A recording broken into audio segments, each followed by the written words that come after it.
মানসিক সমস্যায় আমার ডেইলি রুটিন কি ছিল বা বর্তমানে আমার ডেইলি রুটিন কি, আজকে এই বিষয় নিয়ে তোমাদের সাথে আলোচনা করব।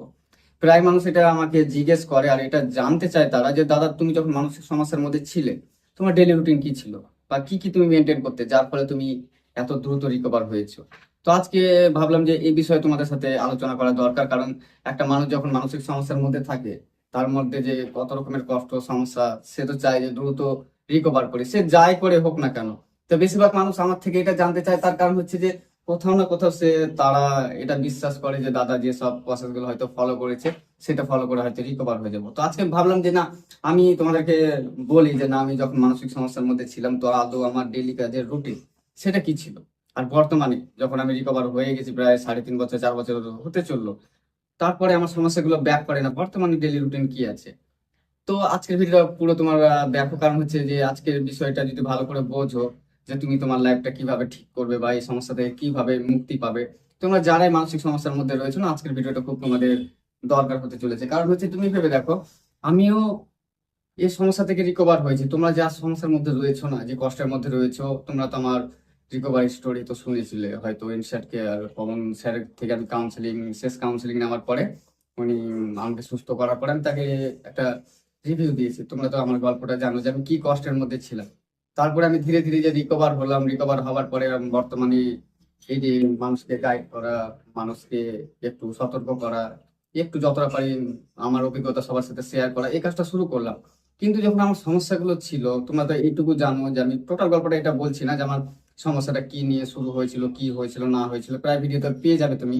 তো আর একটা জিনিস খেয়াল করে দেখো, যখন আমি মানসিক সমস্যার মধ্যে ছিলাম না, তোমাদের মতো যেটা তোমরা করছো আজ, যে কাউকে বিশ্বাস না করতে পারা, একটার পর একটা মানে সমাধান খোঁজা, এটা কিন্তু আমারও একটা মানে কি বলবো হ্যাবিট ছিল আর কি, যেটা সবার ক্ষেত্রে থাকে। প্রথম প্রথম কাউকে বিশ্বাস করতে না পারা, কোনো কিছু ফলে তার বিনিময়ে যে আমি দ্রুত কিভাবে রিকভার হব, কন্টিনিউ আমরা কিন্তু এর পেছনে ছুটি, কিন্তু এই পেছনে ছুটতে ছুটতে যে আমরা বড় একটা ভুল করেছি, যে রিকভার হতে যেখানে আমাদের অল্প সময় লাগার কথা সেখানে আমরা অনেকটা সময় লাগিয়ে দিই।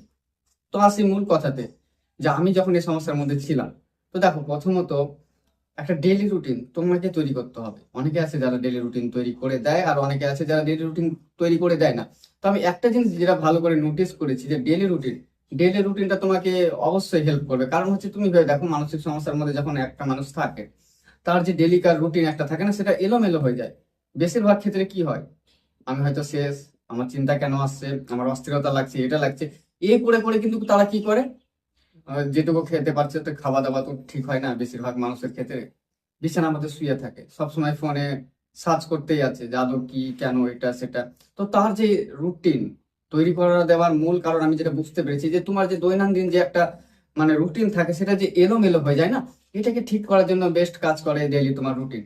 সাথে যেগুলো হয়তো অনেকে আছে যারা এক্সারসাইজ দিত, মেডিটেশন দিত। তো আমি অ্যাকচুয়ালি যেটা করেছিলাম, আমাকে কোনো ডক্টর বা কোনো কাউন্সিলারে কিন্তু ডেইলি একটা রুটিন তৈরি করে দেয় না। তো আমি নিজে তৈরি করেছিলাম। তখন কি বলতো, তখন আমিও তোমাদের মতো সার্চ করতাম মানসিক সমস্যা নিয়ে। তো অনেকেরই ভিডিও দেখতাম, তো তারা বলতো যে না, এক্সারসাইজ এটা সেটা অনেক কিছু করার দরকার, তাহলে এখান থেকে রিকভার হওয়া যাবে। তো আমি কি করেছিলাম, যখন আমি এই সমস্যার মধ্যে ছিলাম না, তো আমি একটা একটা করে সবকিছু ট্রাই করেছিলাম। সাপোজ ধরে নাও কোনোদিন আমি মানে 40 মিনিট এক্সারসাইজ করলাম, তো দেখলাম না একটু ভালো লাগছে, হয়তো একটু কোথাও না কোথাও একটু ভালো লাগছে। তো এইভাবে করে টোটাল মেডিটেশন আমাদের কাছাকাছি মানে একটা আশ্রম রয়েছে, তো ওইখানে সব প্রায় যারা থাকে তারা সবাই কিন্তু মেডিটেশন করে। তো তাদের থেকে আমি জেনেছি যে আমার সমস্যাগুলো তাদেরকে বলার পরে তারা আমাকে বলেছিল যে এই মেডিটেশনটা করতে। তো অনেকে রয়েছে যারা আমাকে জিজ্ঞেস করে, দাদা এই মানসিক সমস্যা চলাকালীন সব থেকে বেস্ট এক্সারসাইজ কোনটা, সব থেকে বেস্ট মেডিটেশন কোনটা। তো আমি যেটাতে রেজাল্ট পেয়েছি আজকে তোমাকে সেটাই বলবো, আর আমি আমার ডেইলি রুটিনটা তোমাদেরকে বলবো যাতে তোমাদের হেল্প হয়। তো দেখ, একটা কথা বলি যে মানসিক সমস্যা থেকে রিকভার হবার জন্য অনেকে আছে না, যে তারা ভাবে যে এই এই এক্সারসাইজ গুলো করলে কিন্তু রিকভার হয়ে যাবে, বা এই মেডিটেশন গুলো শুধু করলে রিকভার হয়ে যাবে, এমনটা না। অবশ্যই তোমাকে এক্সারসাইজ মেডিটেশন অনেকটা হেল্প করবে, কিন্তু পুরোপুরি তোমাকে রিকভার হতে হবে। আমি যে মেডিটেশনটা করতাম সেটা কিন্তু অলরেডি হয়তো অনেক মানুষ আছে যারা দেখেছে, বা অনেক মানুষ রয়েছে যারা দেখেনি। তো আমি অলরেডি অনেক দিন আগে কিন্তু একটা মেডিটেশনের ভিডিও দিয়েছি, অনেক পুরোনো ভিডিও। বাট ওই মেডিটেশনটা আমি দেখেছি বেশিরভাগ আমার সাথে যারাই যুক্ত হয় বা যারাই কাউন্সিলিং নেয় না, তাদেরকে আমি এই মেডিটেশনটা মানে সাজেস্ট করি, এই মেডিটেশনটা একবার করে দেখবে। এই ভিডিওটা তোমরা গিয়ে দেখো যে কিভাবে মেডিটেশন করতে হবে, কি করতে হবে না করতে হবে, মানে টোটাল বিষয় এখানে জেনে নেবে। আর এই মেডিটেশনটা ভালো কাজ করেছে আর ভালো কাজ করে প্রায় সবার ক্ষেত্রে। তোমরা যদি চাও তো এটা ট্রাই করতে পারো। আর সারাদিনের যে রুটিন সেটা আমি তোমাদের একটু বলে দিই। দেখো, মূলত যখন মানসিক সমস্যার মধ্যে থাকে একটা মানুষ, অনেক মানুষের রয়েছে যাদের ঘুম হয় না, অনেক মানুষ রয়েছে যারা অনেক দেরিতে ঘুমায়, ঘুম আসার সত্ত্বেও তারা দেরিতে ঘুমায়। তো তারা যখন দেরিতে ঘুমাবে তো অবশ্যই কি হবে, দেরি করে তো উঠবে। তো দেরি করে ওঠার পরে সে তার ওঠার কথা হয়তো একটা স্বাভাবিক মানুষ করার সময় ঘুম থেকে উঠে খুব জোর হলো 5:30, 5টা কি 6টা কি 7টা। কিন্তু কিছু কিছু মানুষ রয়েছে যারা, এমন মানুষকে আমি দেখেছি যারা ঘুমিয়ে উঠছে ম্যাক্সিমাম 11টা 12টা দুপুর, তাহলে দুপুরের মধ্যেই পড়ে যাচ্ছে। তো প্রথমত তোমরা একটা মানে টাইম সিলেক্ট করো, হয়তো 9-6 হবে একটু, সে 5:30 হোক 6টা হোক বা 6:30, এইটুকু টাইমের মধ্যে ওঠার চেষ্টা করো। আমি জানি প্রথম প্রথম তোমাদের উঠতে বা কিছু করতে ইচ্ছাই করবে না, কিন্তু তুমি ভেবে দেখো না, সারা জীবন যদি এই সমস্যার মধ্যে ফেঁসে থাকতে চাও, যেটা ইচ্ছা করতে পারো। আর তোমরা যদি ভাবো যে আমার এখান থেকে রিকভার হওয়ার দরকার, তো তুমি আমার পছন্দগুলো ফলো করতে পারো। তো তোমাদের প্রথম কাজ হবে যে সকাল সকাল ওঠা। ওঠার পরে তুমি তোমার যেটা ভালো লাগবে, আমি বললাম যে এই মেডিটেশনটা আমার বেস্ট বলে তোমাকে এটাই করতে হবে, এটা কোনো মানে নাই। তোমার যেটা এক্সারসাইজ ভালো লাগবে, আমি আমার ক্লায়েন্ট গুলোকে এটাই বলি, এক্সারসাইজ তোমার যেটা ভালো লাগবে করো, কিন্তু কিছু একটা করো। এক্সারসাইজ মেডিটেশন একটু একটু করে করার চেষ্টা করো। একটু কষ্ট হওয়া সত্ত্বেও যদি ভালো না লাগে, তারপরে তোমরা অল্প অল্প করে বাইরে যাওয়া শুরু করো। একটা কথা কি বলো তো, একটা ছোট একটা বিষয় বোঝাচ্ছি। সারাক্ষণ ধরে নাও, ধরো আমি এসির মধ্যে রয়েছি, কথার কথা, সারাক্ষণ আমি এসির মধ্যে রয়েছি।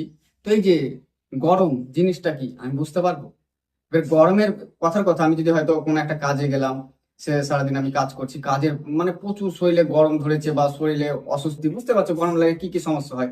এবার সেই সময় যদি আমি বাড়ি আসি, বাড়ি এসে যদি আমি এসি অন করি, তাহলে তো বুঝতে পারবো যে আদৌ শান্তি কাকে বলে। কারণ তুমি কষ্ট করবে তবে তো শান্তি পাবে। এবার সবসময় তুমি বিছানার মধ্যে শুয়ে থাকবে আর তুমি যদি ভেবে থাকো যে না আমার আমার ঘুম হচ্ছে না কেন, ঘুম হচ্ছে না কেন, ঘুম হবে কি করে? অনেকে বলে না যে আমার একদমই ঘুম হয় না। শরীরকে ক্লান্ত করো। শুয়ে শুয়ে তুমি যদি 12 ঘন্টার মধ্যে, সাপোজ সারাদিনের মধ্যে 12 ঘন্টার, রাতে 12 ঘন্টার মধ্যে ম্যাক্সিমাম যদি গোল মিলিয়ানো যায়, তো 20 ঘন্টা যদি বিছানার মধ্যে শুয়ে থাকো, তাহলে ঘুম আসবে কি করে? তো তোমরা অল্প অল্প করে তোমার এই যে যেটা বললাম সকালে উঠে যেগুলো করবে, তারপরে আগে যে কাজটাই করতে না কেন, যে কাজ। এবার মানসিক সমস্যাতে আমি এটাও ভালো করে জানি যে তোমার শরীর এমন হয়ে যায় না যে তুমি বিছানা থেকে আর উঠতে পারবে না। মনে তুমি যদি একটু জোর দাও না, অবশ্যই তুমি বিছানা থেকে উঠতে পারবা। তুমি যেগুলো কাজ করতে চাও সেগুলো কিন্তু করতে পারবে। এমনটা না যে তুমি উঠতেই পারবে না বিছানা থেকে। তোমার হ্যাঁ এটুকু সিও যে তোমার একদমই ভালো লাগবে না, ভয় হবে, সমস্যা হবে, সব ক্ষেত্রে প্রবলেম হবে। কিন্তু তারপরেও তোমাদেরকে অল্প অল্প করে স্টার্ট করতে হবে আগের লাইফের যেসব কাজগুলো করতে। দরকার পড়লে যেটা তুমি টানা করতে পারতে সেটাকে 5 ভাগে করো, 10 ভাগে করো, একটু একটু করে করো। স্টার্টিং এভাবে করে করার চেষ্টা করো। তারপরে নির্দিষ্ট টাইম টাইমে একটু ঘুমানোর চেষ্টা করো। নির্দিষ্ট বলতে হয়তো কি হলো, এই ভালো লাগছে না, সকাল 8টার সময় এসে আবার শুয়ে গেলাম, বা 9টার সময় এসে শুয়ে গেলাম, বিকেল বেলা শুয়ে গেলাম। এগুলো বন্ধ করো। তুমি ফলো রাখো আর একটা জিনিস, যারা সাপোজ ধরে নাও যারা একটা স্বাভাবিক মানুষ, তাদের লাইফটা কেমন, তাদের মতো করে চলার চেষ্টা করো। তারা কি কি করে বেশিরভাগ। এবার হয়তো কিছু কিছু মানুষ রয়েছে যেমন গ্রামের, আমাদের এখানে যদি গুল মেলানো যায় তো পুরো গ্রাম মিলে হয়তো কয়েকজন হয়তো মেডিটেশন এক্সারসাইজ এগুলো করে। বাকি টোটাল আমি যেখানে বড় হয়েছি এখানে মেডিটেশন এক্সারসাইজ সত্যি আমার একটা ফ্রেন্ড করতো বা করে। তো যখন সে করতো না, তখন যখন আমার এই সমস্যাগুলো তখন বুঝতাম না, তখন হাসতাম তাকে নিয়ে। তো এখন বুঝতে পারি যে না, সে হয়তো শরীর চর্চা করছে অনেক ভালো। তো তারপরে আসি যে তোমরা যেটা বললাম যে অল্প অল্প করে কাজ শুরু করবে, যেটা আমি করেছিলাম। আমার এমনও হয়েছিল যে আমার যে একটা অহেতুক ভয় না, সেটা প্রচুর মানে সমস্যা করতো। প্রচুর সমস্যা বলতে যখন আমি কাজ করতে শুরু করেছিলাম, আমার পাশে কিন্তু অনেকে আছে, স্টাফ গুলো রয়েছে, প্লাস আরো মানুষজন রয়েছে, কাস্টমার রয়েছে, তারপরে একটা অহেতুক ভয় শুরু হয়েছিল। মানে কি বলবো, এত কষ্টের যে লেভেল, সেটা তোমরা তো বুঝতে পারছো এটা কতটা কষ্ট হয় যারা অহেতুক ভয় পায় বা সমস্যার মধ্যে রয়েছে। তারপর আমার কষ্ট হলেও আমি সেসব কাজগুলো ধীরে ধীরে করেছি। এমনটা না যে আমি পালিয়ে এসেছি। দেখো, যেখানে পালিয়ে আসবে সেখানে কখনো তুমি রিকভার হতে পারবে না বা তুমি এখান থেকে ডেভেলপ করতে পারবে না। তো আমার ডেলি রুটিন আগে এমনটাই ছিল। সকালে উঠতাম, কষ্ট হতো যে বাইরে যে মানুষটা যেতে ভয় লাগতো, কথার কথা, সে মানুষটা টার্গেট নিয়েছিল আমাদের ধরো কথা কথা গোটা রাউন্ড মেরে ম্যাক্সিমাম হয়ে যাবে প্রায় 2 থেকে 3 কিলোমিটার, বেশি তো কম না। কষ্ট হওয়া সত্ত্বেও ওই অবস্থাতে আমি টোটাল একটা রাউন্ড দিতাম। বিশ্বাস করবে না, কোথাও কোথাও তো বসে যেতাম, কান্না করতাম, চোখে জল দিতাম, যেন রাস্তা দিয়ে হাঁটছি। এবার চোখে তুমি ভেবে দেখো, যদি কান্না করতে করতে আমি রাস্তা দিয়ে হাঁটি, মানুষজন তো আরো থাকে, কেমন ফিল হবে বা কেমন লাগে। চোখে মুখে বারবার জল দিতাম, যাতে আমার চোখের জল কেমন না দেখতে পায়। এমন একটা দিন পার করেছি বলে তো আজ এই ভালো একটা লাইফ লিড করতে পারছি। এবার আমি প্রায় ভিডিওতে বলে থাকি না তোমাদেরকে, যে তোমরা একটা ডেইলি একটা রুটিন ফিক্স করো। দরকার পড়লে আমি যেসব কথাগুলো বললাম, সকালে ওঠো, তারপরে এক্সারসাইজ করো, একটু মেডিটেশন, একটু হাঁটতে যাও, তারপরে টাইমে টাইমে ঘুমাও, টাইমে টাইমে খাও, টাইমে টাইমে তুমি যেটা করার, যেটা আগের লাইফে লিড করতে না, সেইভাবে করার চেষ্টা করো। তো দেখি কয়দিন লাগে তোমার রুটিন ঠিক করতে। হ্যাঁ, প্রথম প্রথম দেখো, যে কোনো জিনিস যেটা তোমার অভ্যেস ছিল, সেটা যখন তোমার পরিবর্তন ঘটে গেছে, আগের লাইফে যখন তুমি যাবে, তো একটু তো সময় তোমাকে দিতে হবে। তা বলে এ না যে তুমি পারবে না, সবাই পারবে। আমাকে এটা বলো অনেকে, আমাকে জিজ্ঞেস করে থাকে যে দাদা তুমি যে মেডিটেশনের কথা বলছো, তুমি যখন মেডিটেশন স্টার্ট করেছিলে তখন কতক্ষণ করতে পারতে? তো আমি এটা বলতাম যে আমি তখন মেডিটেশন প্রায় 37 সেকেন্ড করেছিলাম প্রথম, 37 থেকে 38 সেকেন্ড। বাট আমার সাথে যদি এখন কেউ চ্যালেঞ্জ মানে করে, আমি তাদের এগেনস্টে এটা বলবো, আমি টানা এখন 2-3 ঘন্টা কোনো সমস্যা হবে না, টানা করে নিতে পারবো মেডিটেশন। তো আমি আমার লাইফটা যেভাবে লিড করি, সেটা হচ্ছে আমি নিজেকে এইভাবে তৈরি করেছি। কথার কথা, যদি আমি সারা রাতের মধ্যে না আমি 2-3 ঘন্টা ঘুমাই না, তাও তো আমার বিরক্ত ফিল হয় না, এনার্জি লো হয় না। একটা স্বাভাবিক মানুষ যেভাবে লাইফ লিড করে না, আমি সেইভাবে নিজেকে তৈরি করেছি। অনেক রয়েছে, অনেক মানুষেরা রয়েছে, দাদা তুমি যে মেডিটেশন বলছো, এক্সারসাইজ বলছো, এগুলো টোটালি যে করো না, তোমার সমস্যা হয় না, তারা কোনোভাবে বিশ্বাসই করতে পারে না যে না দাদা আমি এগুলো করি না। তো তাদেরকে তো ধরো আমি লিখিত ভাবে কোনো তো প্রমাণ দিতে পারবো না। তো একটা কথা বলি, যে আমি যেটা মানি, একটা স্বাভাবিক মানুষ, তোমাদের আশেপাশের মানুষ, অনেক মানুষ রয়েছে না, বেশিরভাগ ক্ষেত্রে মানুষ কয়জন করে এগুলো? তাহলে কি তারা ভালো নেই? এমনটা না। হ্যাঁ, আমি এটাও মানি, যারা শরীর চর্চা করে, মন চর্চা করে, তারা ভালো থাকে। কিন্তু এই না যে আমি এগুলো না করলে ভালো থাকবো না। এবার শরীর চর্চা মানে যে, কথার কথা, বেশিরভাগ শরীর চর্চা কোথায় করে? টাউনে করে, কারণ তারা বেশিরভাগ তাদের কাজ থাকে বসে, কোনো কাজকর্ম করে না, সারাক্ষণ বসে থাকে বলে তাদেরকে এগুলো মানে মেনটেন করা খুব দরকার। কিন্তু বেশিরভাগ যারা গ্রামে থাকে, গ্রামে তো এমনটা হয় না, টুকিটাকি কাজ সবার লেগেই থাকে। আর আমিও কাজ করতে, কি বলবো, যারা আমার সাথে যুক্ত আছে একমাত্র তারাই জানে যে আমি সারাদিনে কত কাজ করি আর সব ধরনের কাজ করি। তো আমার জ্ঞানে বলে না যে আমার দরকার, কারণ তোমরা যেটা এক্সারসাইজ করছো, হয়তো হাঁটাহাঁটি করছো না, আমার কাজের মধ্যে এগুলো হাঁটাহাঁটি হয়ে যায়। তোমরা যেটা শরীর চর্চা করছো, যাই হোক কিছু করছো, এটা আমার কাজের মাধ্যমে হয়ে যায় তাহলে। আর মন যে শান্ত, শান্ত থাকার মানে কি? শান্ত হচ্ছে তুমি হয়তো মেডিটেশনে শান্ত মানে শান্তি খুঁজছো, আমার কাছে কিছু কিছু জিনিস রয়েছে, যেমন হচ্ছে অ্যাকোরিয়াম রয়েছে, প্লাস আরো কিছু রয়েছে, যেগুলোর দিকে আমি তাকিয়ে থাকলে আমার ভালো লাগা ফিল করে, মনে একটা শান্তি আছে, অনেক শান্তির। যদি খুঁজতে যাও, যেমন আমার আরো ভালো লাগার কাজ রয়েছে, যখন আমার টোটালি কাজ মানে হয়তো একটু কমে আসে, গাড়ি ধোয়া মোছা করি, বাড়ির যত্ন করি, স্টুডিও, এটা সেটা। তো আমি মনে করি যে দেখো, মেডিটেশন করে মানুষ কি করে? মনকে শান্ত করে। তো মন শান্ত করার কিন্তু উপায় ওই মেডিটেশনেও নাই, অন্য কিছুতেও রয়েছে। এর জন্য আমি চাই যে আমি একটা স্বাভাবিক মানুষ যেভাবে লাইফ লিড করে না, আমি ওইভাবেই করবো। এবার হয়তো অনেকে রয়েছে যারা হয়তো এটা বলবে যে তুমি করো না বলে কি কেউ করবে না? অবশ্যই করো। আমি এটা তোমরা ভালো করে জানো যে আমি আজ পর্যন্ত আমার ভিডিওতে কোনো মানুষকে এমন কিছু বলেনি যে যেটাতে তাদের কোনো সমস্যা হয়ে যাবে। দেখো, আমি নিজেকে এভাবে তৈরি করেছি, একটা সময় তুমি ভেবে দেখো না, যখন আমার সমস্যাগুলো ছিল, প্রচুর কষ্ট আমিও করেছি, আমিও খুঁজেছি যে আদৌ সমাধান কি, সমাধান কি, সব সময় এক্সারসাইজ করবো, এটা করবো, সেটা করবো। আজ তোমরা যেটা করে আসছো, তো তোমরা যে যেটা করছো করো, সাথে সাথে অ্যাপ্লাই করার চেষ্টা করো, নিজেকে এভাবে স্ট্রং করার চেষ্টা করো। এবার একটা মানুষ, তুমি ভেবে দেখো না, সবসময় যদি কোনো একটা জিনিস সবসময় পড়ে থাকে, সেখানে জং ধরতে শুরু করে। তো তোমরা যদি টাউনের মধ্যে থাকো বেশিরভাগ, তো তোমরা এগুলো করো, যারা সারাক্ষণ বসে থাকো, এক্সারসাইজ মেডিটেশন এগুলো একটু করো। যারা সবসময় মোবাইল ইউজ করো, অনেকে রয়েছে যারা আমাকে এটাই জিজ্ঞেস করে, দাদা তুমি তো মানছি যে তুমি কিছুই করো না, মোবাইল কতক্ষণ দেখো? তো দেখো, মোবাইল সত্যি কথা বলতে না, যদি মানে ক্যালকুলেট করা যায়, একটা স্বাভাবিক মানুষের থেকে আমি তো হয়তো 2-3 গুণ বেশি ফোন দেখি। তার মানে এটা না যে আমি ফোন দেখছি মানে আমার সমস্যাগুলো রিটার্ন করবো। আমি এটা মনে করি যে আমার জীবন আর এই মানসিক সমস্যা হবে না। কারণ হচ্ছে দেখো, আমি এটুকু তো ভালো করে জেনে গেছি যে মানসিক সমস্যা কেন হয়, কি কারণে হয়। এবার তোমার ভাবনা চিন্তার উপরে ডিপেন্ড করে যে তোমার চিন্তা ভাবনা কেমন। তোমার চিন্তা ভাবনার ফলে কিন্তু মানসিক সমস্যা ব্যাক করতে পারে। আর আমার ব্যাক করে না এই কারণে, কারণ আমি তো জানি যে এগুলো কি কেন। তো এই হচ্ছে আমার ডেলিকার রুটিন। তো তোমরা যদি চাও, তো প্রথমে যেগুলো বললাম, সকালে ওঠো ঘুম থেকে, যখন মানসিক সমস্যার মধ্যে ছিলাম, তখন যদি তোমাদের ভালো না লাগে এক্সারসাইজ মেডিটেশন, যখন রিকভার হবে, জিনিসগুলো ভালো করে বুঝবে, তখন ছেড়ে দিবে। কিন্তু তোমরা শুরুটা যেটা করবে, সকালে ওঠো, মেডিটেশন করো, একটু হাঁটতে যাও, টাইমে একটু ঘুমাও, মানে প্রথম করে নিজেকে তো আগে স্ট্রং করার জন্য এগুলো একটু লাগবে, তো এগুলো একটু ট্রাই করো। আর তারপর যদি মনে হয় যে নিজেকে আমি স্ট্রং করে ফেলেছি, আমি একটা স্বাভাবিক মানুষের মতো লাইফ লিড করতে পারবো, তাহলে অল্প অল্প করে আমার মতো হওয়ার চেষ্টা করো। তো আমি এটা মনে করি, একটা স্বাভাবিক মানুষ যদি কিছু না করে ভালো থাকতে পারে, তো আমি কেন পারবো না? এবার কথার কথা, যদি আমি সব ক্ষেত্রে আমি মানসিক সমস্যা থেকে রিকভার হওয়ার পরেও যদি এগুলো রাখি, আর মনের মধ্যে যদি এমনটা ডাউট চলে যেগুলো আমি ছেড়ে দিলে আমার সমস্যাগুলো ব্যাক করবে, তাহলে আমি কোথায় রিকভার হলাম? আমি রিকভারটা তখন হলাম যে একটা স্বাভাবিক মানুষ যেভাবে লিড করে সেভাবে আমি লাইফ লিড করবো।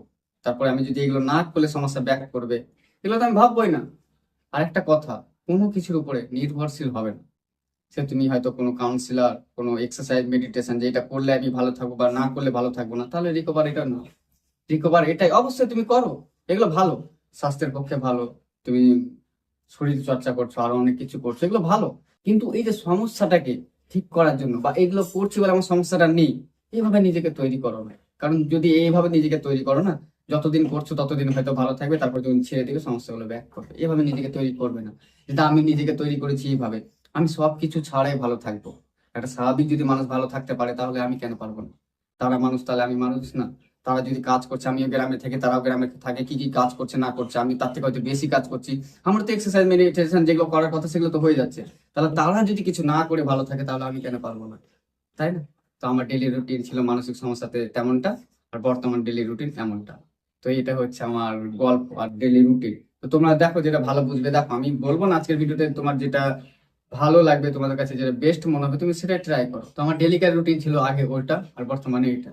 আমি নিজেকে এইভাবে তৈরি করেছি, আমি কোনো কিছুর উপরে নির্ভরশীল নেই যে আমি এক্সারসাইজ না করলে আমার সমস্যা ব্যাক করবে, মেডিটেশন না করলে আমার সমস্যা ব্যাক করবে, চিন্তা বেশি করলে আমার সমস্যা ব্যাক করবে, এমনটা না। চিন্তা কোনো মানুষ ছাড়া চলতে পারে না, ভয় কোনো মানুষের নেই, এমনটা হতে পারে না। তো আমার বিষয়গুলো বোঝার পরে ধীরে ধীরে নিজেকে এইভাবে তৈরি করেছে। তোমরা যদি ট্রাই করো না, তোমরা এইভাবে তৈরি করতে পারবে নিজেকে। আর কোনো কিছুর উপরে নির্ভরশীল হবে না যে ওটা আমাকে সারা জীবন করতে হবে, ওটা না করলে সমস্যা ব্যাক করবে। তাহলে রিকভার হলাম কোথায়? একটা স্বাভাবিক মানুষের মতো লাইফ লিড করতে পারলাম কোথায়? খাওয়া দাওয়ার ক্ষেত্রে যে ওই খাবারটা খেলে আমার সমস্যা ব্যাক করবে, ওই সমস্যা খেলে এটা হবে, তাহলে তো কোথায় রিকভার হলে? আর নিজেকে এইভাবে তৈরি করেছি আমি, আমি একটা সাপোজ স্বাভাবিক মানুষের মতো লাইফ লিড করবো। তারা যা যা করে আমি সেটাই করবো। তারপরে যদি সমস্যা মানে রিটার্ন না করে, তাহলে তো রিকভার। তো চলার ভিডিও বেশি বড় করবো না। আর তোমরা যদি আমার চ্যানেলে নতুন হয়ে থাকো, চ্যানেলটি সাবস্ক্রাইব করে রাখো এমন ভিডিও পেতে। আর কিছু জানা থাকলে অবশ্যই কমেন্ট করবে। এখন আমি যখনই সময় পাচ্ছি তোমাদের টোটাল যে কমেন্টের উত্তরগুলো বড় করে দেওয়ার চেষ্টা করছি, তো এটাতে দেওয়ার চেষ্টা করবো। চলো।